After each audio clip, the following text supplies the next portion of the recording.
What's the nature of your emergency? Stay calm, ma'am.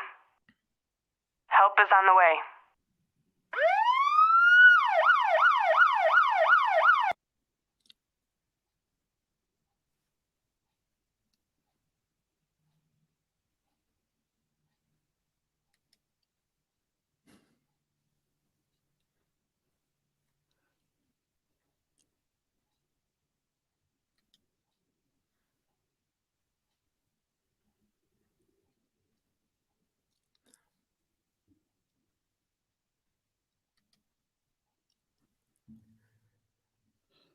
Hi, everyone. This is JT. And this is Lady C. Yes, over 40 calls, emergency calls, went out to the police department because of what happened in Hamburg, Germany. And this is something that has caught the attention literally all around the world of people. We have seen all kinds of news organizations, papers, online services cover this story. And this is the story of a former Jehovah's Witness who returned to the Kingdom Hall, to his church, and began to take the lives of members, only to conclude by taking his own life. In no way do we condone what he did. In fact, what he did was wrong. That is the reason we have our channel, because what we have come to appreciate as former Jehovah's Witnesses is that individuals can literally be pushed to their edge. We often discuss this subject on this channel, that really we're not surprised when we hear issues like this. The reason why is because there's a backstory. The absolute reason as to what motivated him to do this can be debated forever, and it will be. But as former Jehovah's Witnesses, we are very much aware that when people do these types of things, the question that always ponders in the minds of law enforcement officers is, what was the person's motive? Why would he do that? Well, there are many things that can contribute to that. And this evening, we're going to share with you some of the things that can literally push a person to the very edge. Lady C, when you heard this, what went through your mind? I just couldn't believe it, because I was in the kitchen fixing dinner, and I thought I heard them say Jehovah's Witness on TV. Yeah. And so I said, well, maybe not, because I'm looking at the TV and I'm not seeing anything, that's really catching my eye. And then I heard them say, like we said, the Jehovah's Witnesses have had, and there was like, so I just kind of dropped everything and kind of like said, what? And kind of like ran to the TV, turning up the TV, not believing my ears. I just couldn't believe it. Yeah. And when I heard the number of people that had been shot, I was like, oh my goodness. Because it just kind of like took me back to, when we used to go to the Kingdom Hall. Yeah. And I kind of like, made myself like, I was like, what would I have done if I was at the Kingdom Hall and somebody came in and started shooting, and we know we didn't do anything wrong, or, do anything that somebody would come in there shooting at us, So I was thinking about, how the people must have felt when the gunman was in there. Yeah. Yeah. Thursday night, 9:00, literally all the way around the entire earth, Jehovah's Witnesses meetings are pretty much wrapping up. And as I saw, I'm like you, I was like, this is just so messed up in so many levels.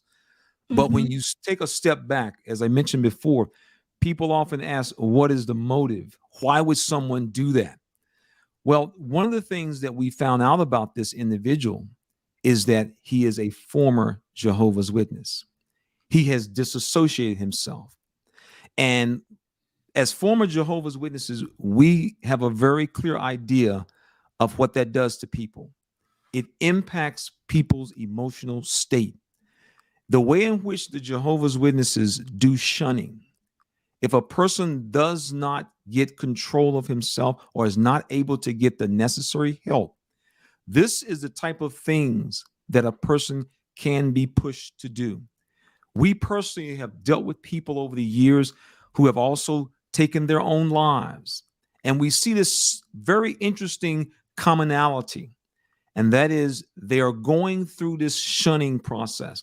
Most religions and most individuals don't know what shunning is. In fact, if you try to describe it to a person, many times they won't even believe it. Like, oh no, that nobody treats anyone like that. Well, that's the backside of the Jehovah's Witnesses. People see witnesses smiling, good morning, how you doing? But there's a backside of the witnesses that people know very little about, and that is its judicial process, its shunning and this fellowshipping process, and how it impacts people's lives. It is really an amazing thing. And we've discussed this in different videos, but this right here really just simply drives home a situation that can be created out of thin air. It's often been said that for every action, there's oftentimes an opposite reaction. And sad to say, sometimes it literally pushes an individual all the way to his limit or her limit. I think the real issue is that for some people, the circumstances will be such that they just can't stay, and they will find it necessary for their own survival, effectively, to disassociate. But the consequence of that is they are shunned and lose all of their prior social structure. That's the issue. And you heard the evidence that some people gave about that issue. That's the problem. If I could, Your Honour, with respect... That doesn't happen in other parts of society, generally. I could only repeat what I've said, Your Honour. No, but it's cruel, isn't it? To take away, by reason of the rules that you impose, all of their social structure. That's cruel. That is probably one of the most profound statements I've ever heard from a person who is not one of Jehovah's Witnesses. This particular individual is a judge in Australia. He was presiding over what was known as the Royal Australian Commission, and it was dealing with how Jehovah's Witnesses deal with internal issues such as child abuse. And this particular issue revolved around people who made a decision that they would disassociate themselves, and as a result, they would lose all of their social structure. Now, it's interesting how when people examine this teaching, they examine this policy, they quickly realize, man, this is cruel to people. And as a result, these types of issues, when people have their wives, their children, their grandparents, their cousins, are all told, have nothing to do with this person. Don't speak to this person. Don't have anything to do with them. You literally, they view you as being dead. And for those of you who may not be Jehovah's Witnesses and you may not be familiar with this, we invite you to look at the comments that will be posted where people will describe what has happened to them with this shunning. And this is why it is so important that people come to better understand how this religious organization works. We've often said here at Critical Thinkers, there are two things that people need to understand about Jehovah's Witnesses. You need to understand their teachings, and most importantly, you need to understand the culture. The reason why is because the culture is not written down in any black and white. You will never see it. But if you become a part of this religion, you will live it. It's interesting that Jehovah's Witnesses offer people free home Bible studies. And in the next time you talk to one of Jehovah's Witnesses, you ask them, why is it that in your books that you study with people to become Jehovah's Witnesses, there is no chapter that goes over disfellowshipping, disassociation, the Jehovah's Witness internal court system known as the judicial process? These things are not in any publication that a new convert is being introduced to. And there's a reason why. Because if you were to hear about this early on in the early stages, you would realize that you might need to take a second look at this religion. And so this particular judge just simply highlighted that it is a cruel system to cut people off. Now, Lady C and I, we were just discussing this afternoon how the Watchtower literally speaks out both sides of its mouth when it comes to issues many times. And it's no different for this issue either. We had some slides that we wanted to share with you because we thought they really drive home this issue very clearly of how literally Jehovah's Witnesses, they have two sets of rules. They have two sets of standards that they operate by. And we wanted to share them with you. And you can go and check the references of this for yourself. So the July 9th, 2009 Awake, the name of the article is it wrong to change your religion? And one of the sentence in one of the paragraphs basically states, no one should be forced to worship in a way that he finds unacceptable or be made to choose between his beliefs and his family. Now, that is a very true statement. You ask the average person, if I change churches, should my family, all my friends cut me off? Well, most people understand that people change churches many times. And yet here we have the Watchtower making the bold statement, no person should lose their family because they are of a different faith or they change their faith. Now, it's very important to understand, as I mentioned before, this is because Jehovah's Witnesses have two standards. You see, this only applies to people who are not Jehovah's Witnesses. This only applies to the thousands of different denominations if they are changing to become one of Jehovah's Witnesses. In other words, their families should have nothing to say bad. Their families should not treat them differently if they become one of Jehovah's Witnesses. But is it not ironic that if a person who is one of Jehovah's Witnesses decides, I no longer want to go to the church, I don't want to hear what pastor so-and-so, elder so-and-so has to say, I'm not interested, I want to go in a different direction, that will not be the case. They will literally be cut off at the knees. In fact, when I was growing up, and even today, Jehovah's Witnesses often refer to this as their children are dead. Their mother or father is dead. This is the back end story of this religion. And when you tell people that they are dead in the eyes of their children, in the eyes of their parents, all of their friends, it can have a serious impact on one's mental health. In fact, that is one of the reasons why in the country of Norway has taken the time to examine this teaching about Jehovah's Witnesses when it comes to shunning. And as a result, they have removed Jehovah's Witnesses from the list of churches that actually receives charitable contributions from the state because of this teaching. And now Jehovah's Witnesses in the country of Norway, they're trying to finagle as to how they can maintain this policy and at the same time get back into the good graces of the country of Norway. This is what we think people need to be aware of, that there is more to the story than what you see. Another example is how the Watchtower uses information from the United Nations. Of all places, the Watchtower uses the United Nations. The United Nations has what is known as basically a universal human right. That is, as a human, you have certain rights. And one of those rights involves your religion. You should be able to freely worship however you want, without retaliation, without persecution, without receiving the back end of abuse.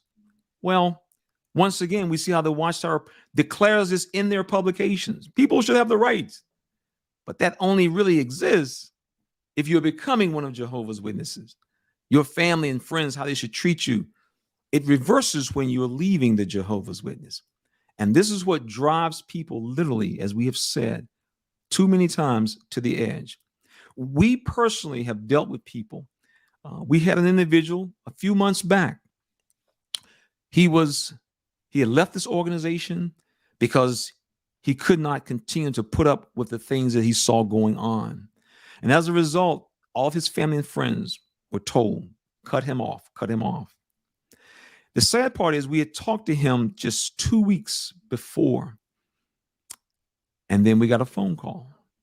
We got a phone call from someone who says, have you heard about this person? I said, no, I just talked to him about 2 weeks ago. I was supposed to get back with him. We was busy. We was running around. We were told he'd taken his life. And one of the things that we talked about in our conversation with him was how his family, his wife, his two little children, They were being told over and over, your husband, your father is on Satan's side. He will be not allowed to live. He will be put to death by that. They just went on and on. And his little children asked him, Daddy, you're going to die. You're going to die. And so when people, literally their closest members of their family, are made to feel this way, it is simply amazing. As the judge said, this is just cruel. I think about all the years I was involved in the Jehovah's Witnesses and how I personally, my wife, as good little Jehovah's Witnesses, we shun people. I remember being asked at one of our meetings, the speaker asked everybody in the audience, he says, if you see a disfellowship person or a disassociated person walking along the road in the rain, trying to come to the Kingdom Hall, should you pick him up? And as you looked around the Kingdom Hall, you could see people, some people had their hands up, some was putting them back down. They didn't know what to do. They didn't know how to even show fellow feeling for someone who was actually coming back to the Kingdom Hall. It wasn't until the circuit overseer told them, well, friends, it's okay to pick the person up if they're coming back to the Kingdom Hall, but you don't have to talk to them. Just let them sit in the back, but you don't have to talk to them. When you are part of a group that tells you to treat your family like this, this is a reason for you to take a serious pause and start asking questions.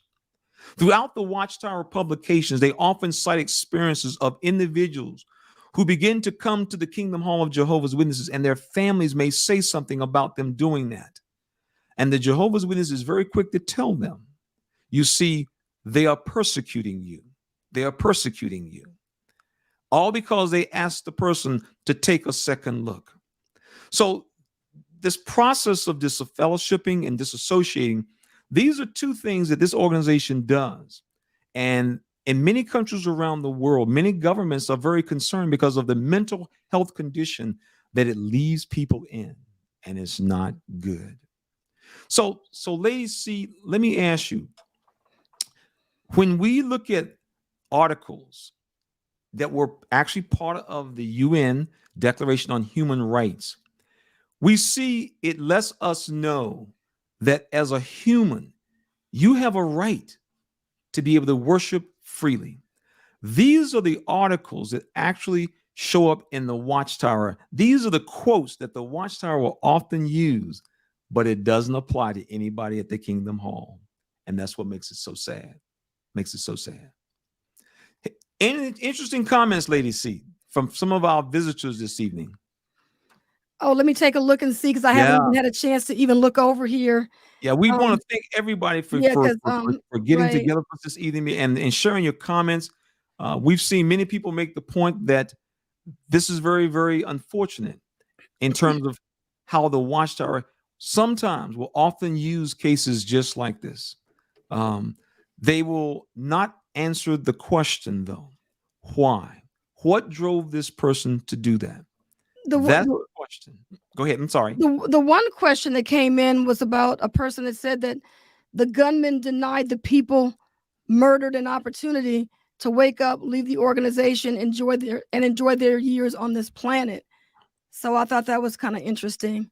Yeah, that's why we can't condone what he did. He took someone else's ability to decide for themselves. He did not have that right. And for him to exercise what he did, that took away those people's rights. And we can only, offer, our condolences to the families, because this could have been us. We used to be sitting in those chairs, and we would have, and I know I never gave much thought to how people who had been disfellowship or people who had left and they were being treated as if they were nothing. I never gave thought to how these people could be pushed. We just never thought about it. It never crossed our mind.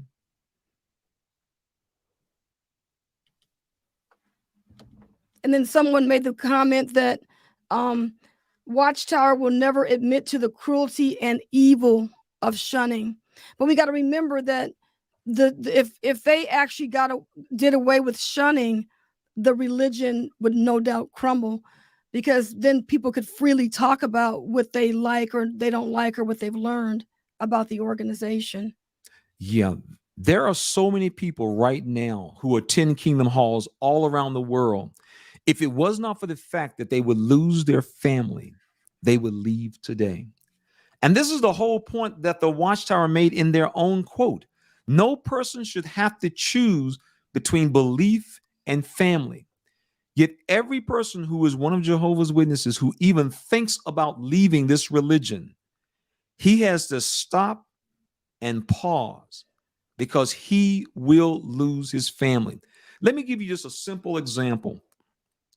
Jehovah's Witnesses generally do not make friends with people who are not Jehovah's Witnesses. That's just the bottom line. Are there people who have friends who are not Jehovah's Witnesses? Of course, and you may know some. But here is something you will not typically find. You will be hard pressed to find a Jehovah's Witness who will introduce someone who is not a Jehovah's Witness to either his elders or circuit overseer, or even many of the regular Jehovah's Witnesses as, this is Joe. Joe is my best friend. No, that's not going to happen. That is not going to happen. So the witness ends up having to have friends on the sly because they're considered worldly people. They're considered basically people who don't love God. And they could be people who attend church every Sunday. And so what happens is you have an individual who has built his entire circle of nothing but Jehovah's Witnesses. Let me describe to you what happens when a person disassociates himself or is disfellowship. A person may have 200, 300, 400 people on Facebook, LinkedIn, whatever, who are all Jehovah's Witnesses. The moment that the announcement is read,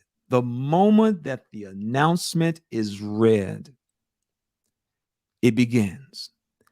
We have talked to so many people over the years that they have just sat and looked at their iPhone or their Chromebook, the device that they're using, the Android, as the individual Jehovah's Witnesses just drop off. As word spreads around the country where all these fellow Jehovah's Witnesses live, they all know, defriend, defriend, defriend. That's the way it works. Now, because the witness does not have a lot of friends outside of the church, outside of the denomination, this person is left alone. My father retired from the state of North Carolina prison system. And he used to tell us all the time, he would have 250-pound men come in, 6'5", strapping, talking trash in the prison yard. And they would put them in what's called the hole.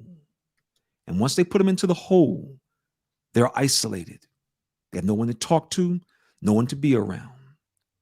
And my dad would tell us every time that they brought these men out of the hole, these men were broken. Well, that's what psychologists, that's what people who study human behavior understand about putting people in isolation. They know what it does to people. And this is what the Watchtower does. They put people in isolation right down to their very family. And the impact is never going to be good. Never. We have someone that just left a comment that said that they're listening to this broadcast totally blind because they don't have the details. So you want to give a little bit of background about what happened with the shooting real quick? Oh, yeah. Basically, what we do know is an individual came to the Kingdom Hall who was disassociated, and he began to shoot upon the other individuals in the Kingdom Hall. And finally, he took his own life. And we don't condone what he did, but we have an understanding of the things that can impact people and push people. We've seen it ourselves. There are many people right now who are living this themselves. And this is what makes this religion so dangerous, right? Because it will push people to the edge. The last thing you need is for a person to have emotional or mental or psychological problems and then add this. It's like adding gas on a fire. Right. And JT, the other thing too is adding to the story, the gunman, he showed up shooting people, trying to shoot people in the parking lot. When he showed up so he was totally prepared. And they said that he also had just gotten his semi-automatic rifle back in December 2022. And despite the fact that people were saying that he wasn't really mentally capable of, being a gun owner. And the other thing that I gleaned from the articles that I read earlier was about how there was this group of people that were like they were taught to take care of terrorism and stuff. And I think their acronym is called USE, I think.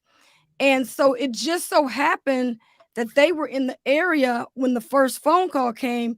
So I think they showed up after the first set of police got there. So they must have got there like maybe a minute or so after. And they were also talking about how with this case, that if they weren't there and were able to respond as early as they did, it could have been even more tragic. They said that everyone that was at the Kingdom Hall, they were all Germans, with the exception of two sisters. I think there was a sister that was of Ukrainian descent, and she still is that's a citizen of Ukraine, and I think it was a Ugandan sister. So those were the only two people that were there that were not German, but everybody else was German descent. They also talked about how there was a lot of people. Here's a slide I want to show you here about they're talking about this mass shooting in Germany and how uncommon this mass shooting it was. And according to this study in 2022, they only had 5 mass shootings between 1998 and 2019. And so we had talked about this earlier and discussed about how the Watchtower has spent so much time trying to be this what do you call it? Perfect religion. So whenever somebody does something wrong, and then somebody says, "Oh, that person's a Jehovah's Witness and they did X, Y, and Z," they're very quick to say they're not Jehovah's Witnesses because they have this squeaky clean image that they want to, give. And so at that point, they, people don't realize it. But now with this shooting, and I think I read something about how where this shooting took place, it was about 2 miles or so from the downtown area of the second largest city in Germany. So imagine the Watchtower is, looking at this as, oh, we're these people that come door to door. We're clean cut. We're God-fearing people and everything. And now, I'm not saying that what this brother did was right, but what I'm saying is, look at the spotlight that is now getting shined on the Watchtower, because now a lot of people are going to no doubt want to know just who this group is. So if Jehovah's Witnesses are going out in field service on Saturday morning and people are, still remembering this shooting, because this just happened just not even 48 hours ago. And now they're going to have questions. They're going to want to know just who this group is. With all of the activists online, they're going to go online and they're no doubt going to come across a lot of YouTube channels, and they're going to see that a lot of people are, just speaking their truth, telling their stories, their experiences, what it was like growing up as a Jehovah's Witness, what it's like being shunned, what it's like, just all of the things that you've gone through. And they're going to get a big education online. Yeah, they will literally get to see the good, the bad, and the ugly. And this is what the witnesses have been able to have, this brand that they've always had, because most people don't pay Jehovah's Witnesses any attention. Jehovah's Witnesses actually think that they're the center of the earth. We were always taught that we're the most important people on the earth because we're God's people. But the reality was, and this is one of the things that we found out once we left this organization, most people don't think much about Jehovah's Witnesses. They haven't crossed their mind in a day's activity. But yet we were under the impression that everybody is watching us. We're being watched all day, when really most people just know witnesses as somebody who bothers them on Saturday and they may not salute the flag or celebrate holidays. but a lot of the internal activities that take place in this organization, most people don't know. Even more so, most witnesses don't know, because a lot of the things that are done internally, only elders are given access to that information. And so a regular Jehovah's Witness, there's just so many things that just blow right past a regular Jehovah's Witness head, and they never see. And so that is the whole that is the whole issue when you have high control groups that literally dictate right down to the types and how high and how low dresses can be, and haircuts and movies that you can watch and music you can listen to. When you have a religion that can literally dictate those things to you and have consequences for you not following those, that is a very powerful religion that impacts people's personal lives. And people all around the world, they're starting to see this because the internet makes it possible for people to get both sides of the story. And that is what makes this so important. As consumers, we always say we want both sides. Give me what's good about this product, what's bad about this product. But a Jehovah's Witness is never allowed to examine anything about his own religion, yet he will spend over 2 billion hours every year telling other people, you need to examine what your religion teaches. It's really an oxymoron. It really is. Yeah, it is. And then here's another comment, and I didn't mention this when I was talking. And also there was a pregnant Jehovah's Witness that actually she got injured and she lost the baby. She was pregnant and she lost the baby. So I think she survived though. And then there's like 8 people that were also injured. And the last report that I read, it was like 4 people were actually seriously fighting for their lives. And I believe that someone had put a comment, and I don't remember which one it was, so I can't really display it right now. But they were talking about certainly some of these people that are injured will probably need a blood transfusion. So here you have one tragedy going into another one, because you know exactly how Jehovah's Witnesses feel about, receiving blood. Yeah, it just compounds literally the problem that people are having. And so, this is kind of the reason why it is so important that people, especially former Jehovah's Witnesses, because that's who we often work with mainly, people who are on their way out, is that they really take the time, because a lot of people will leave this religion and they never take the time to find out what they were a part of. And as a result, they will go on believing so many of the things that they were taught about themselves, such as, I'm no good. And when people feel that they're no good, they feel they're unworthy, there's nothing worse than making an individual feel he has nothing to lose. That is the worst type of person to ever encounter, a man or a woman who feels I have nothing to lose, because these are the type of things that they will do. We did a video recently, and maybe you want to comment on this statement here, because this is something that those in this profession of psychology and psychiatrists, behavior people, this is what they often provide for people.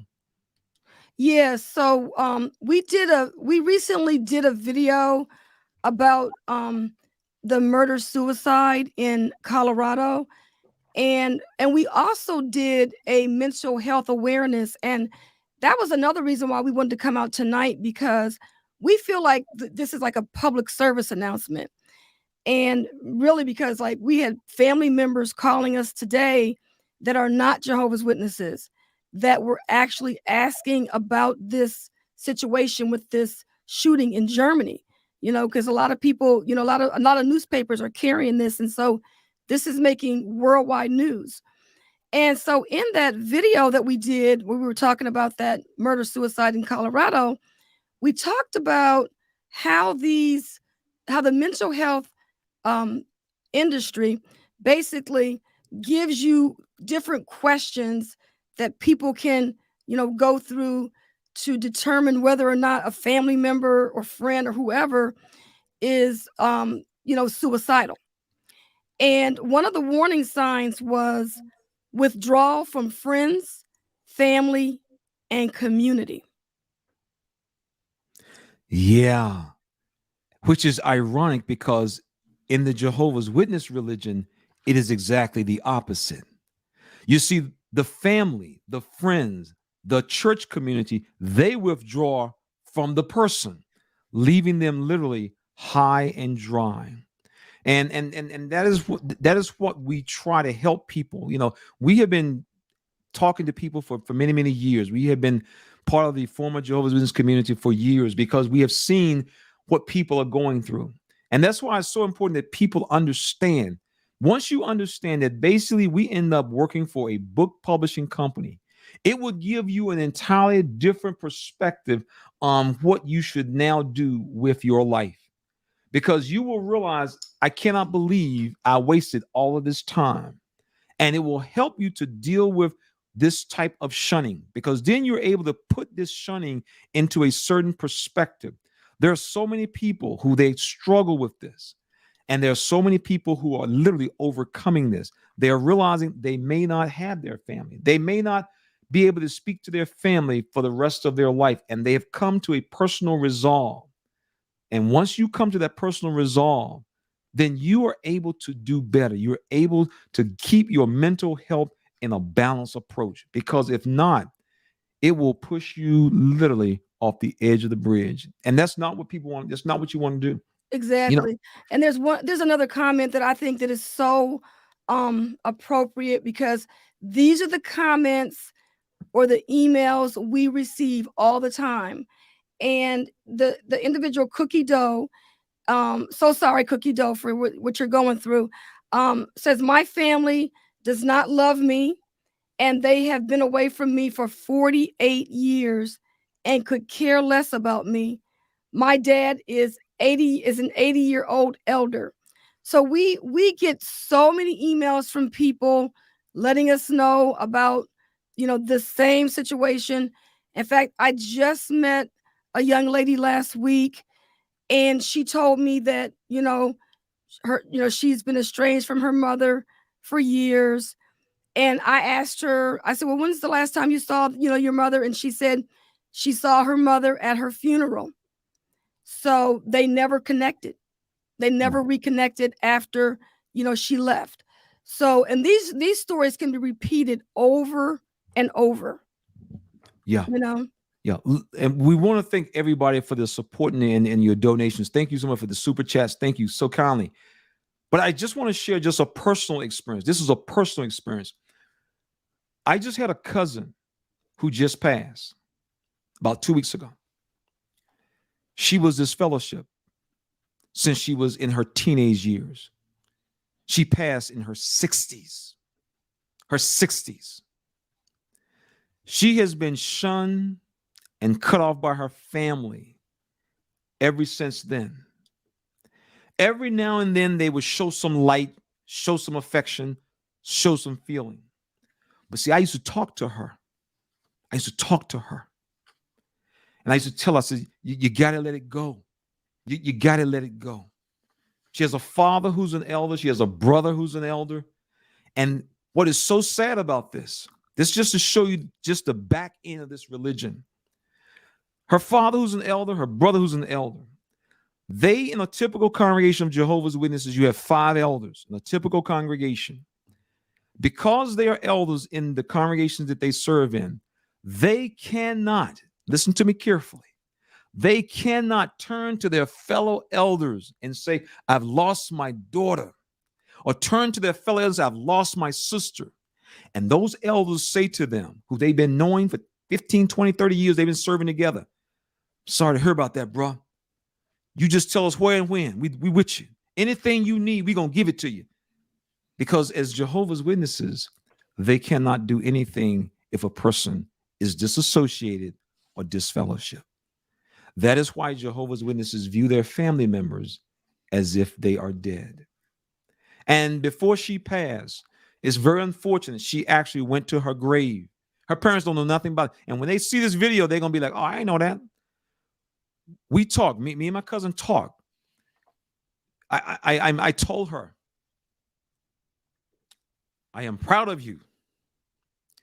The reason I'm proud of her is because she was kicked out of the house as a teenager.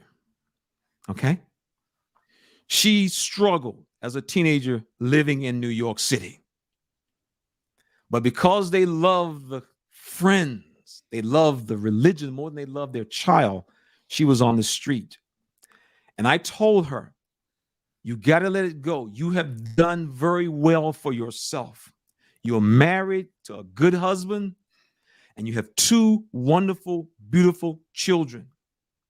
In fact, her son, the son that she had, that resulted in her getting kicked out of her house, he's our little Johnny Cochran. He's a lawyer. Her son went on to get his law degree. I told her, I says, be proud. Be proud of what you have done, despite what you've gone through. So this religion, and now that she has passed, they are trying to figure out basically how to have some type of service. But anybody who has left this organization knows that when a person dies in a disfellowship or disassociated state, the family, there's not much they can really do.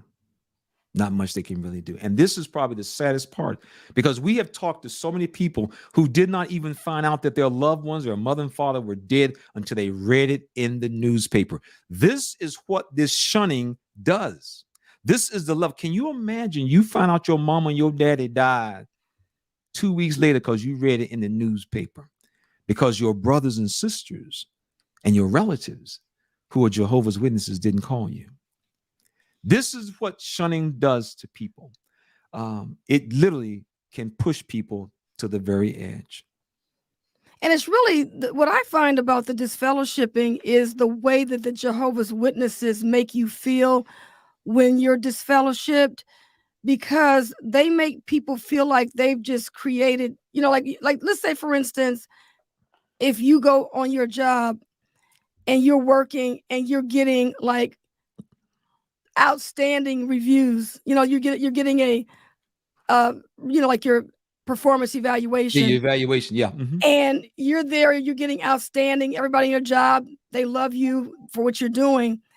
And a lot of times the things that people have done in the religion is so minor in some cases, because I can't tell you all the experiences, but this one experience I got this week from someone, she stated that there was a sister that got baptized in her 50s, and she had a relapse, and she smoked a cigarette. So instead of them showing her mercy, they disfellowshipped her just for smoking a cigarette. And so when you really think about the way the witnesses will cut people off just for such a minor infraction, it just shows you how people could be driven to the brink. Because I think you were the one that mentioned about, you had told me this story about these kids that were 16 years old. And it was like they got into some trouble. So it was 3 children that went to school together. They were teenagers. And 2 of them were not Jehovah's Witnesses, and 1 of them was a Jehovah's Witness. Well, the Jehovah's Witness, was baptized at a young age. I think they got baptized at 10 or 11. So when they turned 16 and they got into some trouble, the Jehovah's Witness ended up getting disfellowship, kicked out the house and all that. And I may not be relating the story exactly right, but some years later, the 3 people had ended up at the class reunion together, and they were relating the story about, remember what happened to us when we were 16 and all the trouble we got into. And I think they may have been put on punishment for 1 week or something like that, but they had no idea that the Jehovah's Witness had been kicked out the house, shunned by the parents, and they hadn't spoken since. So you see how, that's just extreme. But a lot of people don't realize that Jehovah's Witnesses are dealing with these kind of issues. And another one was, we just interviewed Just June and her husband, Jared. And I thought it was really interesting what he said to his son when they were allowed to just have a conversation about their life. and they just decided to just start talking about, what they liked about the religion and what they didn't. And the son began to tell the father all the things that, he had did when he was a kid. And he just laughed it off and said, isn't it something how you do stupid things as a kid? And so when he said that, it just kind of really resonated with me, because I was thinking to myself, wow, Jehovah's Witnesses won't even let kids be kids and make mistakes. But instead, like you said, JT, they bring you into this tribunal court, 3 men ask you all these questions and humiliate people. And then they say, you got to go. And at that point, your life changes. And there's a lot of people that they go out into the world, they get in trouble, they do things that they normally would not have done if the parents would have just parented them and helped them get through the little mistakes that people make when they're growing up. So there's a lot. We get so many experiences and we receive so much that I can't even retain everything, Yeah, it's very sad when you look at how these individuals' lives are literally, these are like life-changing issues because they're cut off. And oftentimes the individuals who made the decision, the 3 elders, many times you almost want to laugh, like, how do you come up with that? But that's because in this religion, your life often depends on the 3 individuals that are selected, which means out of the tens of thousands of congregations of Jehovah's Witnesses, 3 different men in each congregation may have given you a different ruling. And that is the most frightening part about this entire religion. I used to be an elder, and depending on the 3 elders who sit on your case, it will determine what your life will be. Men with no training in early childhood development, human behavior, just regular old guy who worked down at Costco handing out sausages. This is the guy who's going to make a decision about your life. Just unreal. Just unreal. JT, what do you think about the Watchtower and how they're going to look at the shooting? Do you think they're going to try to spin it with the persecution complex? Or what do you think they're going to do? Unfortunately, they will. They will tell their members this is a sign that we are God's chosen people. And of course, that raises the question. People have gone into other places of worship and shot people. So it's amazing how they will do that. But for some Jehovah's Witnesses, this will scare them to death and they will never leave. And for other people, they're going to take a step back and say, now, why did this guy come up and do this? What was going on? And they will begin to do some serious evaluation. They're not going to tell anybody because you can't talk to anybody about this. That's the sad thing about this religion. If you have doubts, you can't talk to anyone, not even your spouse, your mother and father, out of fear that they will turn you in. Mm-hmm. And believe me, there are people who are on this channel right now who have been turned in by their family by asking too many questions and asking the wrong questions. I tell people all the time, we often joke about this. Jehovah's Witnesses can ask any question they want to ask. You just can't question the answers after they give it to you. And that is where this religion stands. And it's just so hypocritical in view of how they will flash up the United Nations declarations, and they'll make statements like a person should never have to choose between his family and his. When every Jehovah's Witness who is actually on this channel right now knows if they get caught up here, they will be given a choice as to whether or not they will keep their family or not. That's just the way it is. And this is, like I tell people, these are the back end things that people in general know nothing about. Well, you know what? I remember when we were going to the Kingdom Hall, and I remember there was a sister that was in a car accident, and she was on her way to the Kingdom Hall. And it was so crazy. I don't even know why I said this, but I said, well, if she was on her way to the Kingdom Hall, I thought that Jehovah was supposed to protect people who were going to the meetings. And so I was like, ooh, this, because this is what they always told us. They always say, Jehovah's going to protect people. If you're at the Kingdom Hall when something bad happens, then you're going to be okay and stuff like that. And then Another instance was there was a couple that was going to the convention in the summer, and I think they had stopped at a rest stop, and they're on their way back home from the convention. And I think it was a couple of people, I don't know if it was one or two, but they were killed, they were murdered. And so I remember thinking, wait a minute, I thought they said that if we go to the meetings, we're supposed to be, protected by Jehovah. And so now unforeseen occurrences. unforeseen well, but this is what people were saying. Like if you miss a meeting, they were like, oh, this could happen to you if you ain't at the meeting. See what happens when you're not at the meeting? So this is the conversation that was going on during that time. So now, people could be thinking the same thing. Like, I know when I was a little kid, I would be thinking those kind of things, like going to the Kingdom Hall would have probably been something that I would never want to go to again. If, I was young, if I was like a 5-year-old kid, I would not want to go to the Kingdom Hall.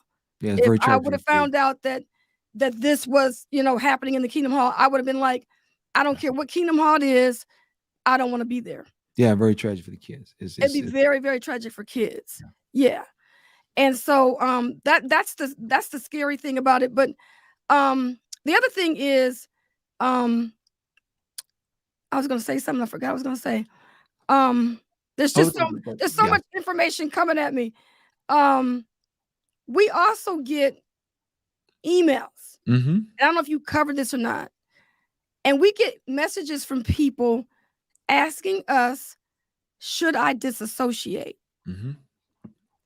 And what is the backstory behind that? What do we generally tell people? Yeah, in fact, we just got a call from a young man the other day facing the same situation, and we always tell people it's a personal decision, but you need to fully understand the ramifications, and this is why it's so important to understand what will happen. Because this is not something that's typically discussed among Jehovah's Witnesses, you don't know. People are not prepared for it. I mean, we cannot stress this enough. When a person gets ready to disassociate himself or gets his fellowship, the reaction is going to be immediate. People have lost jobs. They work for Jehovah's Witness. They're told that afternoon, I need you to pack your bags. People live in apartments that belong to Jehovah's Witnesses, and they're told, I need you to vacate. Now, some of you are probably saying, well, there's laws, but that's not the case all around the world, okay? Here in the United States and many Western countries, maybe you have those kind of laws where you got protection, jobs, and religious things, but in many countries you don't. And even in those countries like the United States, the person is made to feel so bad while he's on their job, he typically will leave the job. So you need to understand that disassociating is going to have an immediate impact. And for most people, we tell them, keep in mind, this is a one-way street. If you feel you cannot deal with it, then make sure that you're prepared for the ramifications. And that is what most people are not, because this treatment of being shunned by this people in this religion, it is off the chain. At one time, Jehovah's Witnesses condemned it. It's really ironic. They actually condemned it because other churches were doing it. And once they realized how powerful of a tool it was in controlling people, they adopted it as part of their teachings. It is absolutely amazing how they condemned it as being something from the devil, unscriptural. God would never want anybody to treat anybody like this. And once they began to examine other religions and how well they could control people, they decided, we got to use this. And this will probably be one of the last final tools that witnesses will probably change. So the issue in Norway is going to be very interesting as they thread that needle of being able to control their people and at the same time give the government the impression that we no longer shun people. This is going to be a fascinating thing to watch. So do you think that they're going to go back to Zoom meetings, because of what happened? For some people, they probably will. Some people may just want to stay at home. It's going to be very. This is an interesting time for Jehovah's Witnesses. The Jehovah's Witnesses right now are in the spotlight like they have never been since the existence of this organization, and that's because we have social media. Because now we have the technology where when something happens, people will be informed about it. And so now you get to see a lot of the things that are taking place that you would have never known about. And now you get to see there's some problems in paradise. There's some problems in paradise. Right. Because I do remember reading in this article about this shooting that there were at least 25 or 35 people that were on a Zoom conference. And I'm assuming the meeting was still in progress. So you can only imagine how those people were responding when they were hearing the shooting that was taking place. And not to mention that I think he had like 100 rounds in a magazine and another 100 rounds in his backpack. So he was planning on doing some devastation. Oh, there's no question. You know, there's no question about it that. was it's just tragic. And Sure I'm is. sure that whole community is going to have a long time just trying to heal from all this. Mm-hmm. You know, and here's another one we want to mention about is on the. Yeah, this is. Boy, I tell you talking about somebody that I don't know who put this up there on the Jehovah's Witness website, but it raises a very interesting question. Here they report that there's been a shooting in Germany. And then they put an article about mental health. There's only one question I would love to ask any Jehovah's Witness. In fact, we encourage you to ask any Jehovah's Witness this simple question. What do you think is the mental health condition of someone who is under your shunning policy? I'll say it again. What do you think is the mental health condition of someone who is under the Jehovah's Witnesses shunning policy? We can't make this stuff up, folks. We can't make this stuff up. Because there's just so many people that, and everybody's different. Mm-hmm. Some people, they're shunned. They know they're going to be shunned. They don't care. They move on. They make new friends. They become the people that they are, the successful people that they are, and they just don't look back. And then there's still other people that they really need that family connection. And I mean, whenever somebody is dealing with a situation, mental health professionals will always ask you, do you have any family? Do you have any friends that can, help you through this terrible time? And we know that the Jehovah's Witnesses don't have that, especially if you're born in, raised in, or just an individual that basically just left all your family. Because we know people that were not born in, and we knew a sister in our old congregation, and her sister stopped talking to her some years ago. And because we haven't been in touch with this sister since we left, I don't know if they've even reunited, and I doubt if they did, if she's still a Jehovah's Witness. But so she basically severed those ties. So even though she wasn't raised in the witnesses, she just abandoned all of her family, friends. So that whole community, she just walked away from them. So now she really has to depend solely on the friendships in the congregation. And so, like I said, I got so many stories. Maybe one day, I'll relate them another time and throughout our other videos that we'll be doing. But there's just a lot of, people. We had a situation where there was two sisters that moved together. They moved in together, and they bought a home together. And it was the one sister's house. But the banker said, "Oh, you ain't got to put her name on the house if you don't want to." And she says, "Oh, we're not going to worry about that because we're Jehovah's Witnesses. And we don't take each other to court. And we believe that, we're good to each other. And we do and fast forward some years later, this sister ends up in court for this house because when she walked away from Watchtower, her roommate was like, "Oh, no." And they struggled over that home. So it was like, people think that they have friends in this religion. They think that they have real and true friendships when they don't. And they don't realize it until they're up against the wall dealing with something that they thought the person was going to have their back Excellent point. and support them and be honest about what they know what the original arrangement was supposed to be. Yeah. So Excellent yeah, point. it's a lot. I mean, it's Excellent a point. lot. Yeah. Yeah. And so, a number of people that asked us, to just share what our thoughts were on this situation. It's very, very tragic that people lost their lives who literally had nothing to do with anything perhaps involving this man. They were the casualties of this man. But one of the things is for sure, this religion and the way in which it treats its people, it can literally drive people to a nervous breakdown.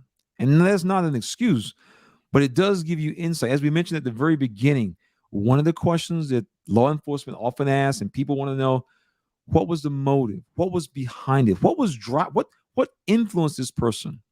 Well, for anybody who's ever been involved with the Jehovah's Witnesses, they understand what the disfellowshipping and especially the shunning, what it can do to people.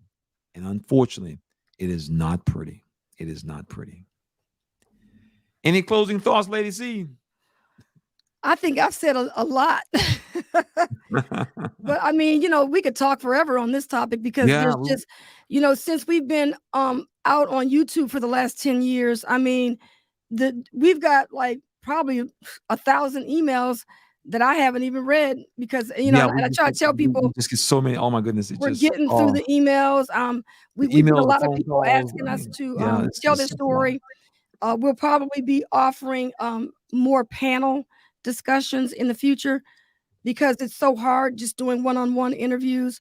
So we are going to be, like offering maybe if people want to tell their story, they can just do a group format because there's just so many people that want to come out and share their experience. And I'm telling you, this is wonderful because when you are joining your voices together and, you're talking as one and everybody is speaking normal and, people are saying, wait a minute, we had people tell us that when they saw our video, they said, you guys weren't bitter. You weren't being mean or nasty. And they said, oh, I can watch their videos. These are just people up here talking about their experience being in Watchtower. Yeah. And so this is what's really helping people to go online and feel comfortable when they just see you just talking like a normal, having a normal conversation, because I will tell you in a heartbeat, we had these conversations when we were out in field service. You would have a few people in each congregation. And I remember, being in different congregations and my mom, she'd be friends with different people and they would be out in the car group and they would talk about the things they did not like about the brothers and the way they were running the organization in their congregation, that is, because we never really got higher than the circuit overseer. But people talked about, what they didn't like about the organization. They talked about what changes need to be made. In fact, one of our good friends, when we first, had left the organization, was running into us. I kept, for some reason, we were on the same schedule. And we would always have, meet at the post office somehow. And he was telling me, he said, you just don't know. You got to wait on Jehovah. And you don't know what we've been through. We have been through so much in our congregation. And I'm telling you, we can't wait for Jehovah to clean this out of the organization. So y'all need to come on back.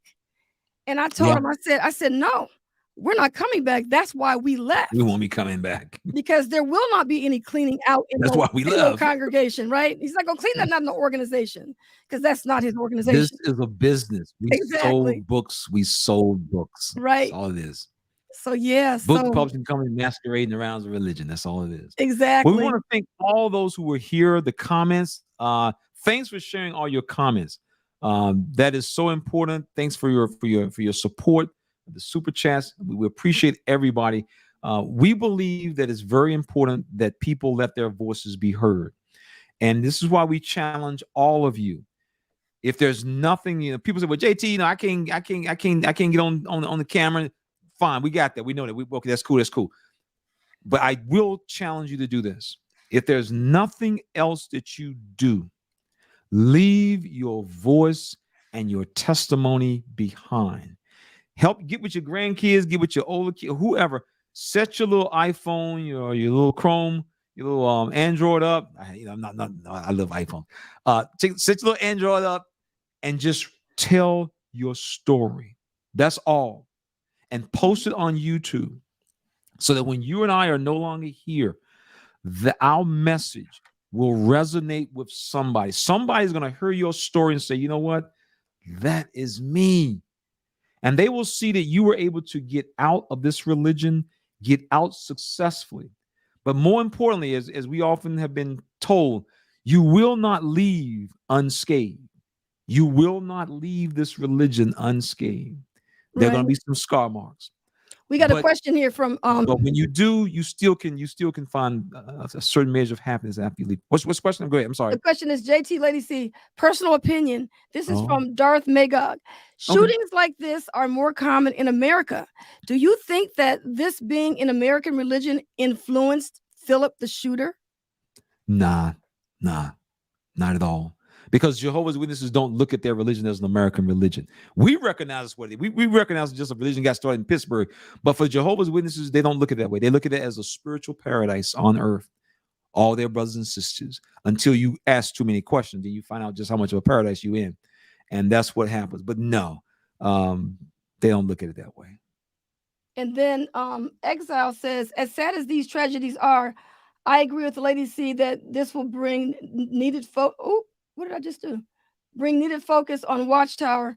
JWs in Japan are getting lots of scrutiny now, along with Unification Church after former PM Abe was assassinated. Mm-hmm. Oh, yeah. Witnesses don't like being in the spotlight, especially if it's negative spotlight. They'll take all the positive, but they run from the negative. But yet it's ironic because this is the very religion that has spent almost 150 years almost pointing out every single flaw in every religion on the earth. And yet if you point out one thing, you're out to get us. Your person. It's just the irony of how this religion works. But one thing I do want to say is in the last couple of weeks, we've gotten several emails from people of other denominations. We got one from a holiness. I spoke to this lady. She belongs to the holiness. And then we also got an email from somebody that belonged to this religion called 2x2s. And they actually, came across our channel and told, they told the story that listening to the Jehovah's Witnesses and what we're going through as Jehovah's Witnesses, they said that their religion is aligned exactly like ours. So we're not by ourselves out here. Oh, it's not by just no means. Oh no, by no means. Right. I mean, there are so many religious denominations. There are literally high control groups, and you can tell that. I like the way someone had put it once. They said, if you want to know what type of religion you have, observe how they treat you when you leave. Observe how they treat you when you leave. Right. So I think we've come up on an hour. Yeah.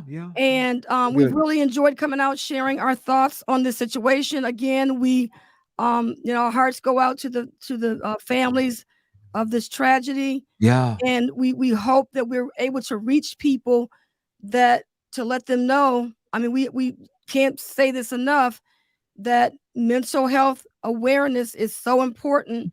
I know when we put our videos out and we say, watch out for your mental health and all that kind of stuff. And I think a lot of people don't really look at it like that. They look at it like, I don't have any not mental illness, but they don't have any mental issues.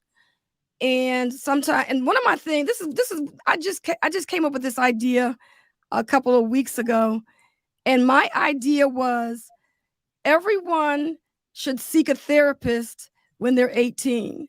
And the reason why I think they should do that is because they need to talk about what their life was like living at home, find out, before they get into the world, go into the world. They should be, maybe they should get a chance to talk. That should be like part of our mandate. When we become 18, we got to go to a therapist so we can just talk about what happened. Because when you think about all these people that, were sexually abused or, like molested when they were kids and things like that, and they took this information to 50, 60 years old. Yeah. They had that conversation when they were 18 before they left home. It probably They wouldn't be carrying this stuff for their whole life. That is So so true. I mean, there's just so much that people could do to get help out here. And see, that's the whole thing about this religion, is that historically, this religion has always said anyone who is struggling with emotional issues, depression, just needing help in that area, they've always classified that person, well, you're just spiritually weak. That's why you're having this problem.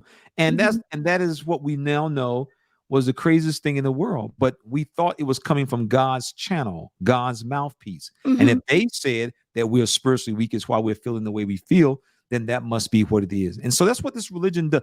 This religion literally gives you your identity as a person. And just as they can give it to you, they can take it away. And when that happens to a person, you're left there literally with a hole. And unfortunately, all holes will fill up. The vacuum will fill. And unfortunately, it often will fill with something that's not good. That's the problem. Exactly. Yeah. Yeah, and so we've got to be on our way, because we've got some family members that are needing our attention this evening as well. Yeah. So yeah, but we really appreciate you all coming out and supporting us this evening. And thank you so much. Thank you so much. And we look forward to doing more live streams. And let me just tell y'all one thing. I am doing all this editing of these videos. And so these live streams are my idea, because I have no life. I literally have no life, because I spend my whole time, with my head in a computer. But with these live streams, I don't have to do anything else with this video. So this gives me a chance to take a break. So you're gonna be seeing more live streams coming from us. And like I said, thank you so much for your support. And we will see you guys on our next episode. All right. This has been Lady C. This has been JT. Take care.